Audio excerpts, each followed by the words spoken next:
Un saludo con nuestros auditores. Seguimos en nuestra semana, en nuestro mes en realidad de aniversario. Mi nombre es Cecilia Marra, de Yo Soy Digital Chile.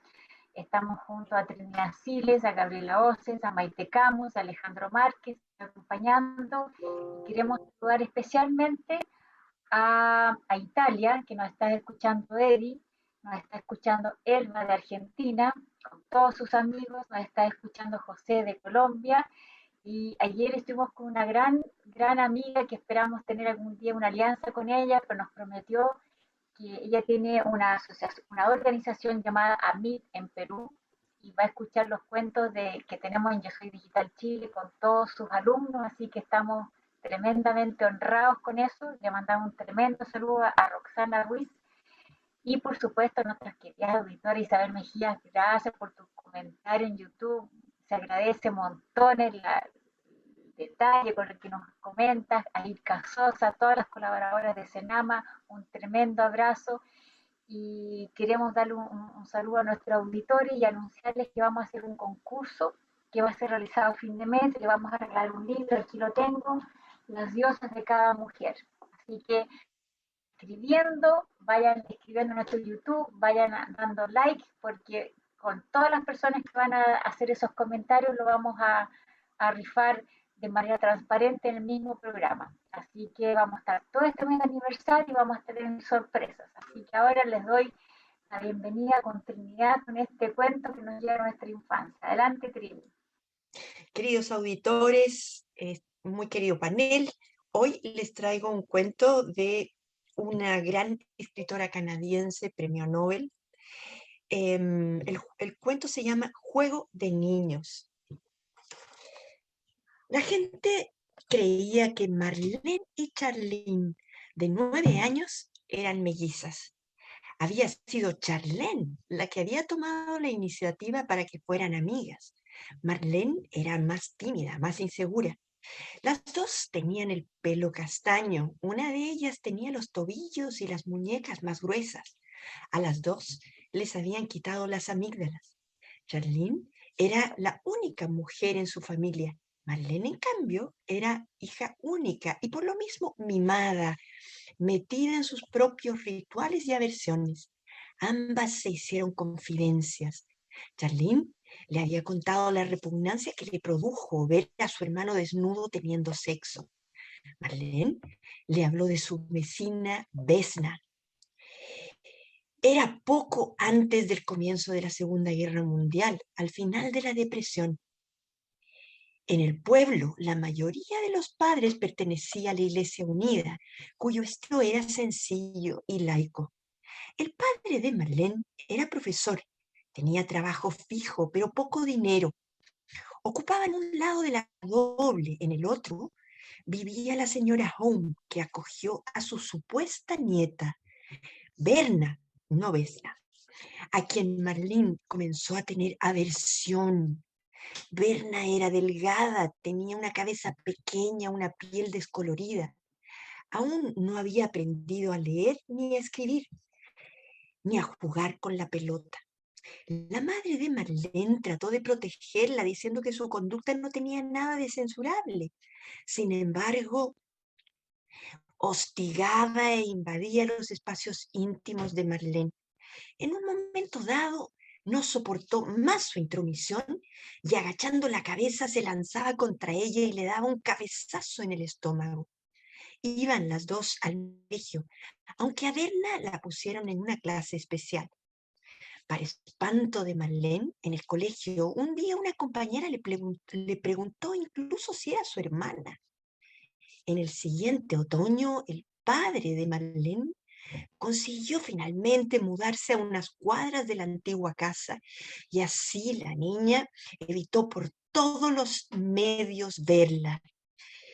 Se realizó un campamento de 2 semanas con las alumnas del colegio y 2 días antes de regresar a casa, las monitoras anunciaron que habían llegado nuevas campistas y les pidieron a todas que hicieran lo posible por hacerlas sentir a gusto. Charlene entró corriendo al comedor con la cara iluminada de horror y una extraña satisfacción, avisándole a Marlene que la chica espantosa había llegado con ese grupo. Eran las especiales. Christopher Kidd, el marido de Charlene, comunicándole que su amiga de infancia, Berna, pertenecía a ellas, a las especiales. Ella se veía algo alicaída o triste, tal vez desconcertada. Con la llegada de las nuevas, estas especiales, el ambiente en el campamento se tornó distinto, pero ya se aproximaba el momento en que todo aquello acabaría. Los padres recogerían a las alumnas para reanudar la vida de siempre y un autobús se las llevaría a estas especiales. Era un domingo, en el aire flotaba olor a tormenta, había ruido de lanchas, se las invitó a darse el último baño del verano. Charlene y Marlene eran nadadoras. Después de un largo nado, se quedaron chapoteando en los bajíos. La mayoría de las especiales no pasaban de donde el agua les llegaba a las rodillas, mientras jugaban a mantener el equilibrio. De pronto advirtieron que Berna no solo venía hacia ellas, sino que también se lanzaba hacia ellas.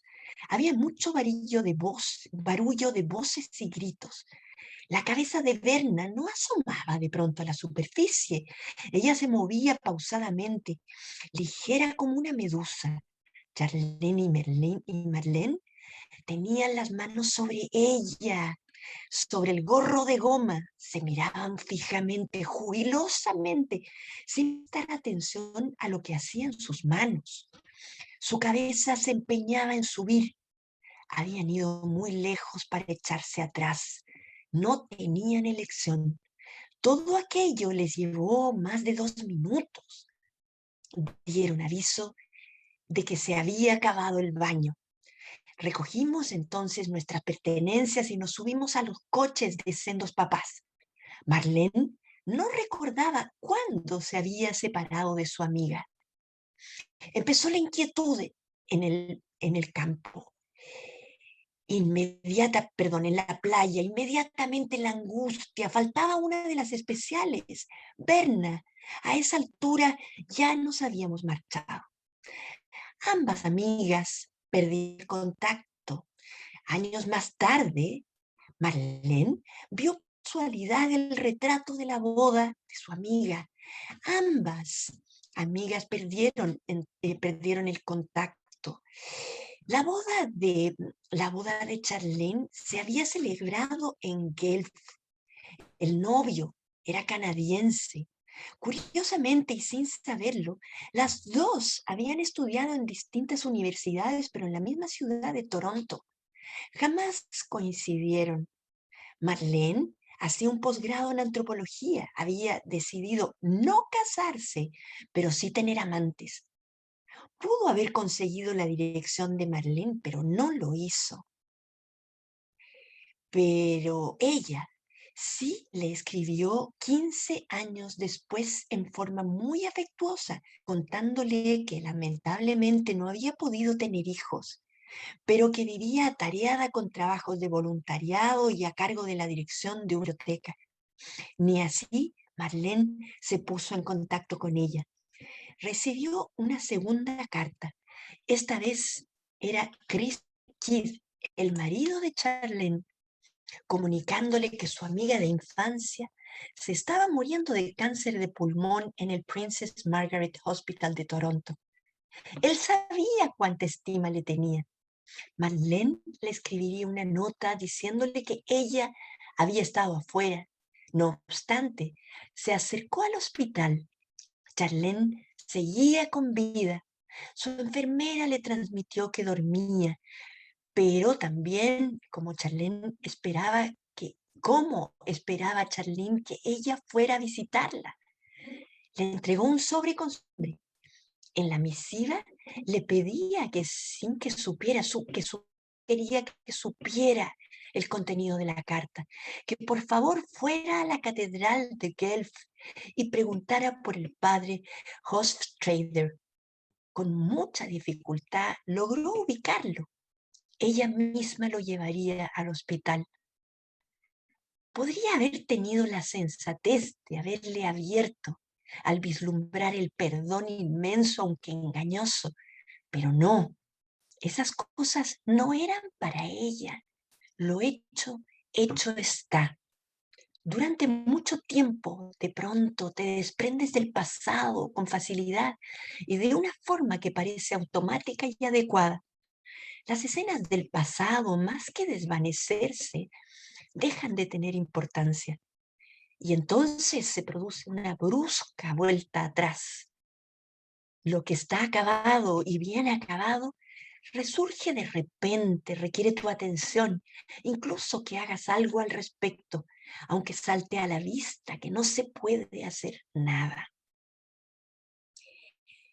Si bien este último párrafo que les leí pertenece al inicio del cuento, en realidad, bueno, este se trata de un cuento largo que he tratado de resumir con las mismas palabras de la autora, pero que nos transporta a una situación de vida escalofriante.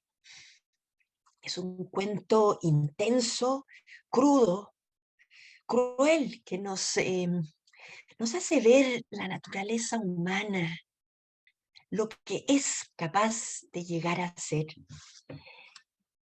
Este cuento, la verdad que pertenece al realismo psicológico, desde el que escribía Alice Munro en su pueblo natal, donde ella debe haber escuchado este tipo de historia, pero que evidentemente al lector lo dejan sumido en una parálisis. Al menos yo quedé espantada. No sé si se trata de un cuento perturbador. Sí, quizás en cuanto uno piense que esta podría ser una realidad humana, una realidad con la que nos encontramos y que nos cuesta asumir.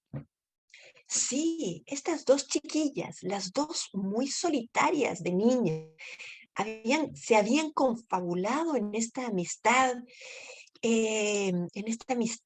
que les ofrecía a las dos un aspecto de seguridad notorio, pero que les permitió ir creciendo con secretos, como los hemos tenido todas de niñas con nuestras amistades, pero en, en una atmósfera misteriosa quizás, porque una de ellas, en medio de las confidencias, le confiesa a la otra un secreto, como lo habíamos visto en el cuento, en que una había visto a su hermano en una situación muy desagradable para una niña de esa edad que no conoce mayores aspectos de la vida sexual, pero la otra la va metiendo en su mundo en el que le comunica su odiosidad que ella fue alimentando desde chica a una chiquilla que se veía bastante más frágil, débil, y a la que le fue alimentando esta sensación de hostilidad y que desde niña le manifestó además un sentimiento de aborrecimiento, de asco, de espanto. Entonces, bueno, a los lectores nos hace vivir junto con ella esa escena truculenta donde se encuentran las tres y donde el lector se confunde porque es posible que se haya producido de pronto un accidente por el oleaje que traían las olas, pero ellas de pronto se vieron en una situación en que pudieron haberla salvado y haberla sacado a la superficie para que ella respirara, pero no, simplemente mantuvieron las manos, ambas, en el gorro de la chiquilla y no la dejaron salir. Y se produce entonces el quiebre del cuento, el quiebre donde ellas incluso se vieron enfrentadas a una realidad espantosa con la que tendrían que vivir su vida entera. Y los lectores nos quedamos abrumados con esta situación que nos presenta la autora. Y ahora quiero pedirle a Gabriela que nos cuente la impresión que a ella le produjo este cuento. Gabriela, te cedo la palabra. Gracias, Trini. Este cuento se sitúa en una etapa de la vida que es la que va más o menos entre los 6 y los 12 años, cuando los niños ingresan al colegio, entre que ingresan al colegio y que maduran sexualmente. Las características de esta etapa a lo mejor nos van a ayudar a alumbrar algunos aspectos del cuento. Esta etapa ha recibido distintos nombres. Se le llama la niñez intermedia, se le llama la edad escolar, se le llama la edad de los dientes sueltos, porque es cuando los niños empiezan a mudar los dientes, y en realidad es una etapa muy linda, muy llena, muy llena de acontecimientos, y que a los adultos nos pasa un poco desapercibida, porque los niños de esta edad no tienen tanta prensa como tienen otras edades de la vida. Por supuesto, la primera tarea, o una de las tareas más importantes de esta edad, es incorporar los contenidos que la sociedad, a través de la escuela, ha decidido que los niños deben aprender en vista a su formación para posteriormente ser personas productivas y de trabajo. Y esto coincide con una cierta madurez de sus órganos cerebrales y de su desarrollo físico, donde los niños están capacitados para incorporar estos contenidos por su pensamiento abstracto, por su madurez intelectual, etc. Ahora, ese es un plano, pero hay otro plano que es igualmente y tal vez más importante, que es el plano social. Es la primera oportunidad donde los niños empiezan a ser seres sociales y a desarrollar las destrezas y a entender cómo funciona la sociedad. Y esto se hace entre ellos, en el grupo de pares. Por eso el grupo de pares es muy, muy importante, porque ahí ellos desarrollan conductas y destrezas que no pueden desarrollar con los adultos. Por ejemplo, ahí los niños aprenden cómo manejar conflictos, cómo manejar roles de autoridad, cómo graduar distancias sociales, y etc. Entonces, también es una etapa donde los niños viven un poco a espaldas de los padres, ¿eh? Y de hecho, a veces se habla de una sociedad de niños que viene desde la Edad Media o antes, donde se traspasan a través de las generaciones los cantos, los cuentos, las rimas, etc. Es una sociedad también en que es un momento en que ellos son muy curiosos, son muy, como andan fascinados explorando el mundo, explorando sus cuerpos, explorando las posibilidades, el saltar, el subirse a los árboles. Es una etapa preciosa. Entonces ellos entrenan sus destrezas sociales y viven un poco de espalda al mundo adulto, se dan dinámicas internas que a los que los adultos no tienen acceso. Por ejemplo, estos secretos que estas niñitas se cuentan, son cosas muy típicas de la edad. Y entre los fenómenos sociales de la edad está el del mejor amigo o la mejor amiga, que surge con cierta permanencia, que tampoco es tanta, porque este mejor amigo, sobre todo a los comienzos del periodo, puede variar de un día para otro. Pero se dan estas relaciones de dos que son las que marcan la relación de estas dos niñas. Ellas eran muy amigas, muy cercanas, muy íntimas amigas, ¿no es cierto? Lo cual para el desarrollo es algo necesario y es muy, muy positivo. Ahora, esto también les da identidad, ¿ya? El empezar a entender quiénes son nosotros, los otros, etc. Y ocurre que aparece en escena una niñita Berna, que es totalmente distinta. Incluso tiene características como desmedradas en comparación a esta niña Marlene. Esta niñita, por ejemplo, no tenía padre. Esta niñita, al parecer, era un nivel social más bajo.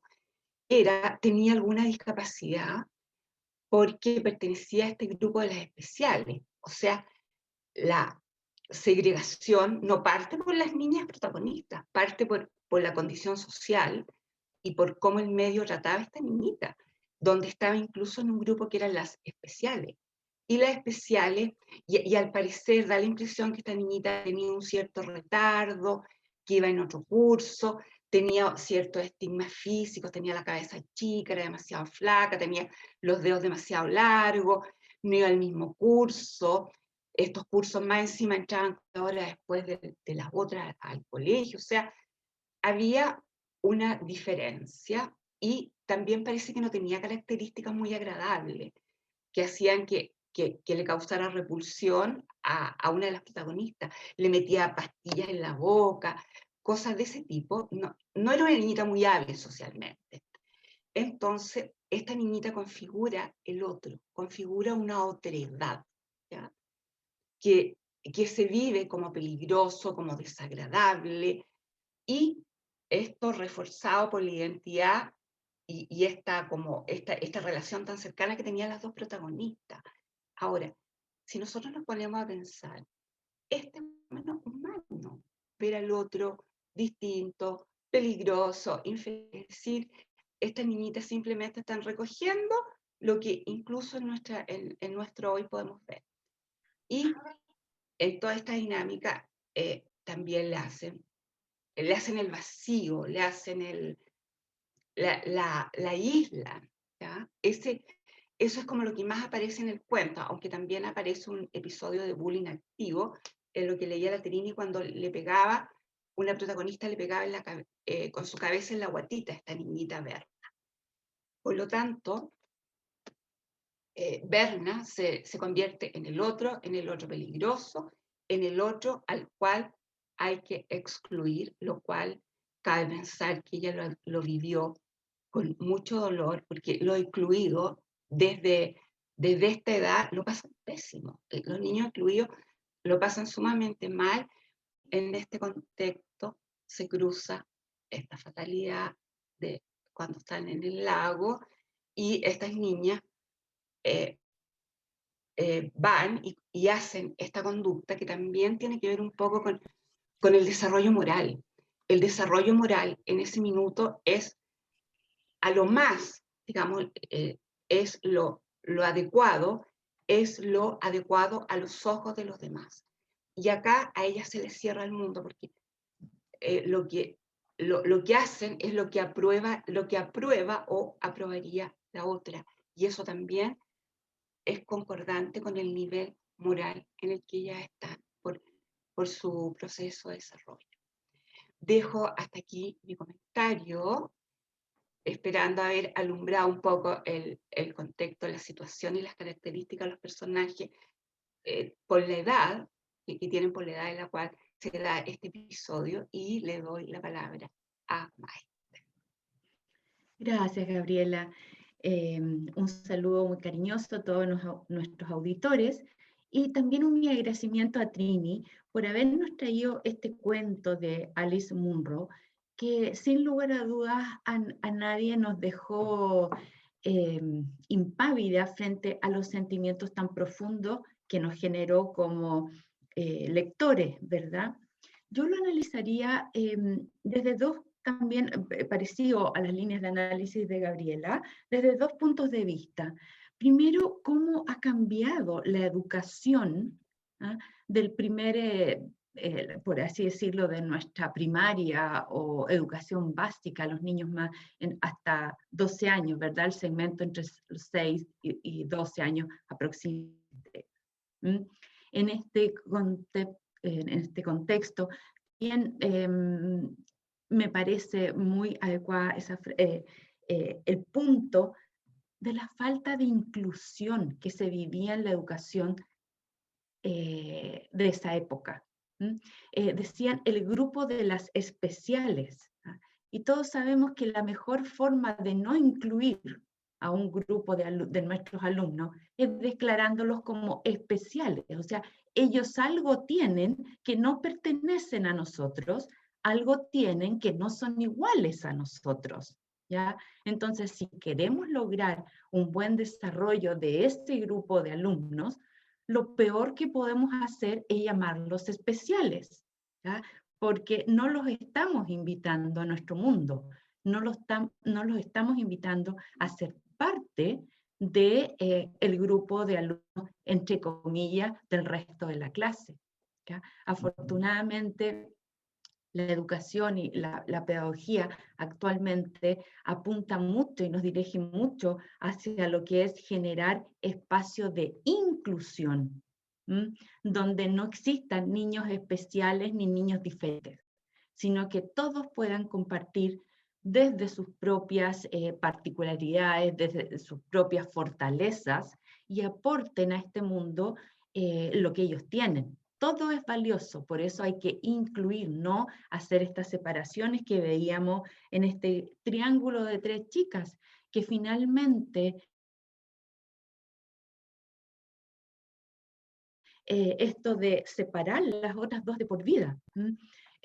Las separó de partida con 15 años sin contacto entre ellas, y solo se reencuentran ante la muerte inminente de una de ellas, que sin lugar a dudas no podía tener paz ni tranquilidad con su alma, con su espíritu, ante esta muerte inminente, si no solucionaba ese tema que da a ver que no quedó para ella bien, o sea, bien no iba a quedar nunca, pero para ella siempre, a las 2, yo creo, las inquietó durante toda su vida.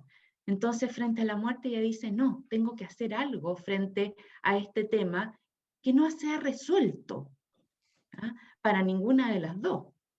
Entonces, vuelvo a insistir en eso. Creo que desde el punto de vista de la educación, hoy en día la estamos orientando hacia una línea que en lo personal encuentro que es mucho más positiva, que es declarar a nuestros alumnos, a todos nuestros niños, como inclusivos, ¿ya? No separarlos como los especiales y los normales, por decir algo, sino que incluir en nuestras aulas con todas las diferencias que los caracteriza, y que esas diferencias las tomemos como fortalezas que enriquecen al grupo más que separarlas. Y después de esa línea, me gustaría ya tocar la línea más histórica, en que leyendo de esta autora, que es, por supuesto, toda su creación literaria es valiosísima, extensa, ¿ya? Nosotros aquí hemos leído un cuento de ella, pero estoy segura que nuestros auditores se van a deleitar mucho con todas sus obras, ¿ya?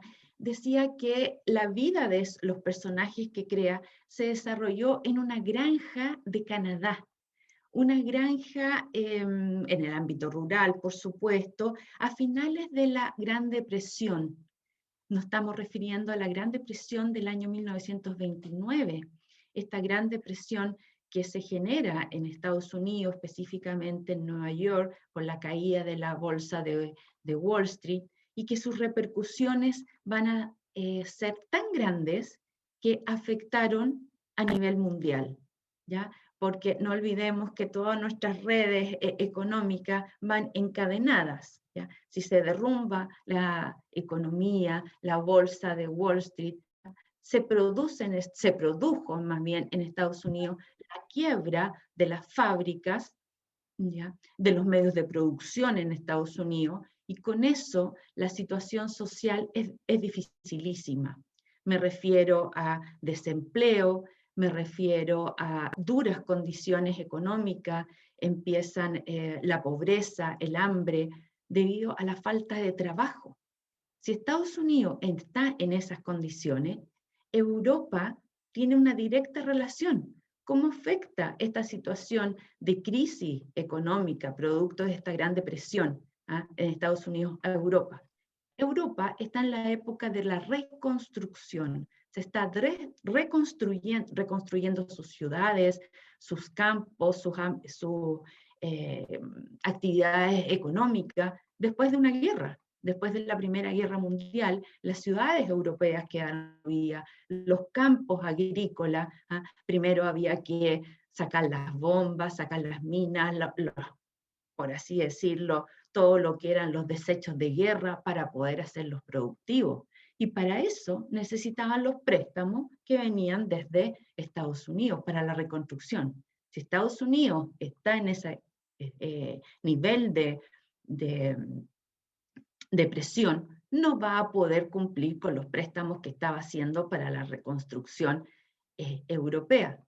Y aunque no lo, o sea, es tan increíble esto que hasta hondas repercusiones vamos a ver en nuestro país, tan lejano esta realidad.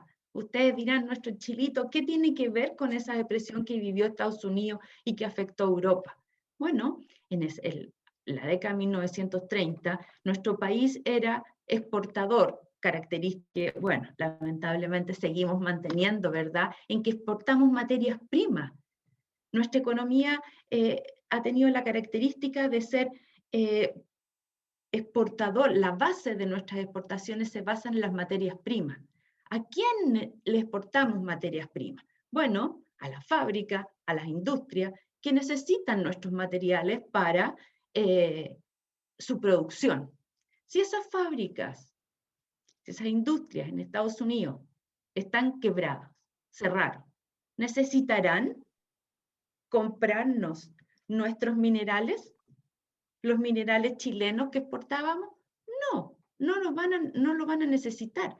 Por ende, la exportación de minerales, de materias primas, que como sabemos es la gran característica de nuestra economía, también cae en un ciclo depresivo. Como verán ustedes, en el contexto histórico de hoy nos referimos al plano de la educación y al plano más bien de la economía, en cómo un eslabón que puede partir en Estados Unidos, afectar a Canadá, por supuesto, su vecino, influenciar Europa, detener el desarrollo y la reconstrucción europea, y también hasta nuestro país, en detener el crecimiento de las exportaciones chilenas al exterior. Todo lo que podemos sacar de un cuento que decía que era un simple juego de niños. Eso no deja de ser muy interesante y fascinante, que espero que nuestros auditores lo hayan sentido de la misma manera. Cecilia, te doy la palabra. Gracias, Maite. Antes de empezar, me encantaría que tú le mandes un saludo a Coquimbo. ¿Puede ser? Ay, pero me tomo el micrófono con muchísimo gusto, Cecilia, y te agradezco la autorización que me das. Bueno, con muchísimo cariño y con muchísimo orgullo le mando un saludo afectuoso a mi tierra de la infancia, a Coquimbo. A Coquimbo querido, en donde todavía allá viven mi familia, mis padres, que sin lugar a dudas son fieles auditores de nuestra radio, porque ellos también son adultos mayores. Les envío un cariñoso saludo a mi madre, Begoña Argaluza, y a mi padre, Emilio Camus, coquimbanos de corazón de toda la vida, también a mi hermana, a mis sobrinos, a mis primos. Tengo una prima y un primo allá con su familia, que les envío un cariñoso saludo y los dejo muy invitados a que nos sigan en nuestra radio Yo Soy Digital Chile. Gracias, Cecilia, por esta oportunidad. Gracias, Maite. Esto es para que ellos sepan que nosotros estamos preocupados de los adultos mayores, que queremos acompañarlos en una muy buena elección que hemos hecho en la literatura, y pasando por Gabriela, que nos hace un análisis totalmente psicológico de la infancia, de lo que afecta a los niños en la infancia, y la Maite, que nos da este pasaje por la historia maravillosa, que entre que en el colegio aprendimos muy poco, dependiendo de la profesora que nos tocó, pero Maite nos viene a rellenar toda esta maravillosa historia, que la verdad que gran parte yo no la sabía, y encantada, la verdad, un panel súper, súper bueno. Y yo con este cuento me acordé un poco de mi infancia, cuando mi mamá nos vestía iguales. Bueno, los personajes no eran hermanas, pero yo me acuerdo cuando las chicas nos vestíamos igual, hacíamos las mismas cosas, teníamos una complicidad súper linda. Y obviamente el final del cuento es un quiebre total que no me lo esperaba para nada. Y, pero yo siempre me arranco de esas cosas, de esos quiebres fatales, yo me quedo con la parte más entretenida, si bien lo recomiendo por el final, pero me quedo con la parte de que mi hermana siempre me molestaba que yo era morena y yo la molestaba a ella que yo era pecosa, entonces me acordé del cuento de esa parte, que las dos se molestaban en el cuento de que una era más pecosa que la otra por el tema del sol. Lo que acá Gaby también es súper importante, la infancia, cómo tenemos que proteger a los niños. Si bien nosotros tal vez miramos que los niños solamente lo pasan bien, pero no, es la parte más importante donde ellos después van a ser grandes personas. A pesar de que yo conozco familias que la infancia han sido súper, los padres le dieron la misma infancia a los niños, pero los niños después cambian. Y no sé por qué, a lo mejor la Gaby después nos puede explicar eso, porque criados por los mismos papás, el mismo colegio, el mismo amor, el mismo cariño, pero después los niños cuando crecen o salen de la casa de los padres son personas totalmente diferentes. Son a veces hasta medio desconocidos. Yo conozco familias, hermanas que eran muy hermanas y hoy día no se hablan. ¿Por qué? ¿Qué pasó en esa infancia? ¿Qué los marcó? ¿Los padres, ellos mismos? O tal vez los tíos que querían más a una que a otra, una era ojito celeste, la otra era morena, y después esas cosas se dan vueltas. Es importante que anotemos eso, los traumas de la infancia. Me gustó mucho lo que dijo la Gaby de los traumas. Voy a pasar también por lo que dijo la Maite, la inclusión. Hoy día todavía estamos hablando de inclusión. No todos los colegios tienen inclusión, qué importante. Imagínate, en esa época ya estábamos hablando de que no hay inclusión, imagínate ahora un llamado a todos los colegios, y un llamado a los padres también, un llamado a nosotros mismos que somos mayores de que cómo tenemos que incluir inclusive a los adultos, hacer una inclusión de adultos. Súper importante porque si los niños nos ven que nosotros incluimos a los adultos, ellos van a incluir más fácilmente a los niños. Y el bullying, todavía estamos hablando de bullying. Al 2021 estamos hablando de bullying. ¿Cómo erradicar eso, cierto? Y con esto, bueno, vamos a echar de menos los comentarios de Alejandro, que siempre nos deleitaban con su emocionalidad, su profundeza, y le doy el patrín. Bueno, yo recojo lo que han dicho ustedes y me enriquece mucho más la lectura. Me impresiona tantísimo este cuento. La verdad que es espectacular porque reúne todas las características necesarias para que un cuento sea contundente y que produzca una reacción definitiva en los lectores. Este cuento, además, está trabajado en forma detallada, pero muy inteligente, porque si ustedes se fijan, tiene dos partes. Una primera que recoge los episodios de infancia y adolescencia de esta niñita, en que va conspirando una serie de secretos juegos en conversaciones con su amiga, y posteriormente la de la adultez. Pero ambas situaciones se ensamblan finalmente en el acontecimiento trágico en el que ellas permiten, no se sabe bien, pueden interpretarlo de una forma u otra, pero en que ellas permiten que esta niñita se muera, no la ayudan. Y esa muerte, evidentemente, va a producir un impacto, pero brutal en cada una de ellas, porque la vida la van a cargar con esa muerte. Por algo ambas se separan, son incapaces de mantener esa amistad porque la retrotrae a las dos a una culpabilidad terrible que es haber dejado morir o haber producido quizá la muerte de esta niña.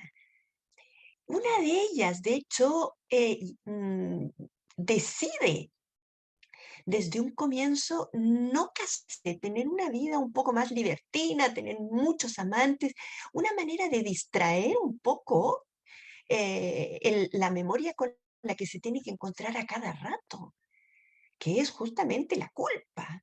Y por otro lado, la otra chiquilla, sí, al menos a mí, me hace pensar que ella sí vivió con la culpa presente y que en el momento de morir no puede terminar su vida sin tener una reconciliación consigo misma, una paz. En el fondo, vaciar ese pecado que lo llevó siempre en su vida en alguien. Ni siquiera fue capaz de contárselo a su marido porque es demasiado fuerte. Y finalmente recurre nuevamente a ella para que la ayude a irse en paz, pero posiblemente que le dé paz a ella también. Es un cuento formidable en ese sentido, porque ¿cómo consigue amarrar todos estos aspectos que quedan en la historia? Es un cuento lleno de este tipo de facetas que nos hacen ver no solamente la situación en que se halla cada una, sino también, bueno, un juicio quizá moral que haga uno como lector. Ahora, el cuento no solamente tiene ese poder y esa profundidad psicológica, pero también tiene aspectos que son tremendamente atractivos para el lector, porque tiene un estilo clarísimo, una prosa sencilla, es muy elegante, y por otro lado, les decía antes, es contundente, porque la fuerza con que va trabajando cada una de las escenas nos lleva finalmente a impactarnos. A mí me gusta muchísimo esta autora porque trabaja a los personajes con mucha meticulosidad, es detallista, pero uno se hace una idea perfecta de por qué estas niñas fueron capaces de hacer lo que hicieron. Por otro lado, me gusta mucho cómo esta autora, y con esto termino, cómo esta autora logra convertir la violencia en la violencia más atroz como si fuera normal. Uf, yo creo que es impactante como una mujer tan dulce como era Alice Munro. Me encantaría que la miraran, porque es una mujer preciosa. Todavía está viva, pero ella con esa dulzura que tiene en esa cara tan linda, ¿cómo ella fue capaz de revelar todos estos acontecimientos tan truculentos en un pueblo chico en Canadá? A mí me fascina esta autora, y me encantaría invitarlos a leer el cuento entero para que ustedes también lo puedan vivir con intensidad. Gabriela, yo por mi lado me despido y le cedo a ella la palabra y espero verlos la próxima semana con un cuento nuevo. Les insisto en esta autora, Premio Nobel de Literatura el año 2013, muy merecido. Quizá en Chile no la conocíamos hasta ese momento, pero vale la pena echarle una mirada. Un abrazo para todos, cuídense mucho. Gabriela, a ti la palabra. Gracias, Trini. Yo creo que el cuento está todo más o menos dicho y quisiera recoger el guante de Cecilia porque no es primera vez que sale el tema de que cómo dos personas criadas en un ambiente tan parecido son tan distintas. Lo que pasa es que los seres humanos somos una mezcla de genética, de lo heredado y las condiciones de vida, lo que se ha denominado el ambiente o digamos, las variables del medio. Si ustedes piensan bien, no hay dos personas con el mismo ambiente. No obstante, estén criados por la misma familia, por los mismos padres, yendo al mismo colegio, comiendo los mismos alimentos, etcétera, etcétera. Un hijo mayor, por ejemplo, nace en un hogar donde solo hay padre y madre, ¿ya? Y de ahí va desarrollando ciertas características, etcétera, sus tendencias se empiezan a manifestar, etcétera.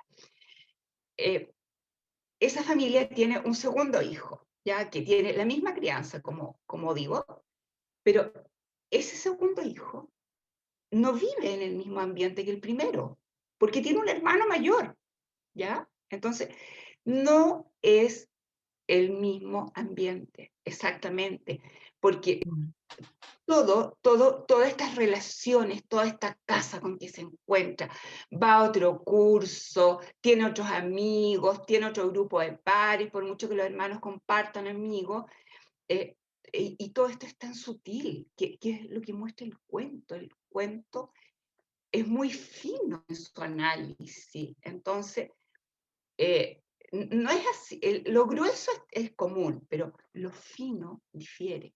¿Ya? Entonces, eso quisiera decir que es muy complicado aseverar que el ambiente es el mismo, que están en el mismo hábitat. Con esto finalizo mi participación y lo que quiero es mandar un saludo muy cariñoso a Chillán, que fue la ciudad en la cual yo pasé esos años que toca el cuento. Muchas gracias, Maite. Gracias, Gabriela.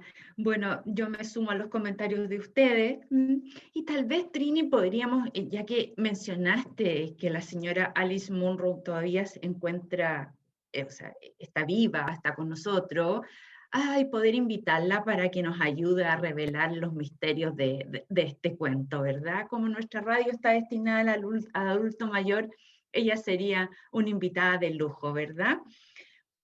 Y mi comentario el día de hoy creo que lo voy a centrar en el tema de la educación, en el tema de cómo tenemos que fomentar dentro de nuestra sociedad, dentro de nuestra sala de clase, el incluir niños con distintas habilidades, con distintos potenciales, con distintas características, no como seres extraños, como una cuota que voy a permitir tantos niños con esta característica, tantos con otro. Y los mismos niños, sus compañeros, se generan entre ellos lazos de solidaridad que realmente como educadores a veces sobrepasan nuestras expectativas y nos sorprenden.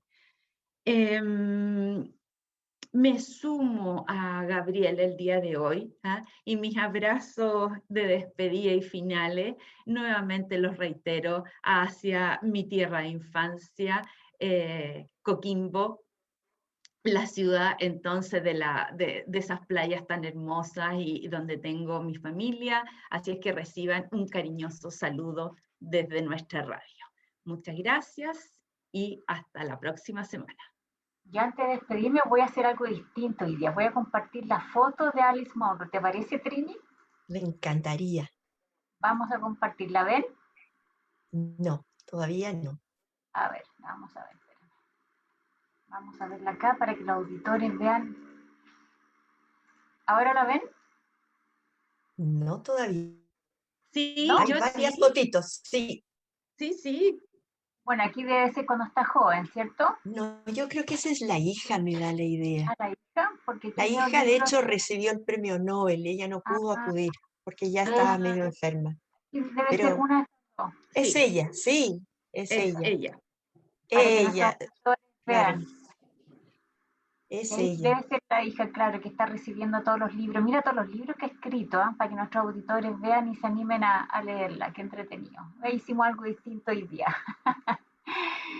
Oye, muchas gracias. Y bueno, yo le mando un saludo a todo Santiago, porque me crié acá en Concepción. Nos criamos en una ciudad maravillosa, donde ahí me acordé de mi infancia. Es súper linda. Y a nuestros auditores, que sigan en nuestras redes sociales, nos den like, los comentarios. Con Alejandro estamos haciendo un curso de básico de aprenda a conocer tu computador. Es básico, básico, básico.